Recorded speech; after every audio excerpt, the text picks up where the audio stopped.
du savon est très ancienne.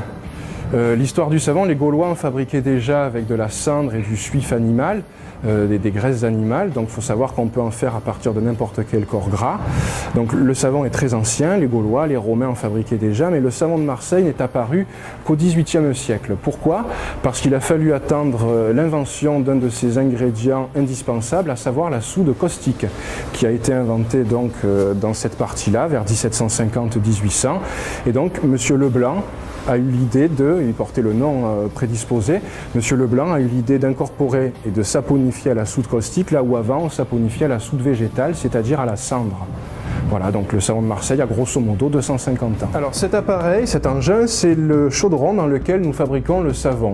On en a d'autres, là on fabrique le savon vert. C'est la première étape, c'est le début de toute la fabrication. Donc comment on va fabriquer le savon? Donc simplement, on va remplir ce chaudron d'huile. Cette huile, on va la faire chauffer pour obtenir un meilleur résultat. Quand cette huile est chaude, on va rajouter la base qui va permettre sa transformation. Donc cette base, c'est la soude caustique. Donc c'est à ce moment-là qu'on va créer la molécule de savon. Ça va prendre 4 jours, grosso modo, pendant lesquels l'huile va travailler et devenir progressivement de la pâte à savon. Au terme de ces quelques jours, on évacue l'excédent de soude qui n'a pas été assimilé dans l'huile. On va faire une autre étape, c'est un petit peu paradoxal, mais c'est l'étape qui s'appelle le lavage. On va laver le savon pour que nos cubes soient impeccables, qu'il n'y ait pas d'impureté, parce qu'on fait rentrer des huiles en grosse quantité. Donc le lavage, on va le faire naturellement, à l'eau salée, qui a la particularité d'isoler tout ce qui n'est pas savon.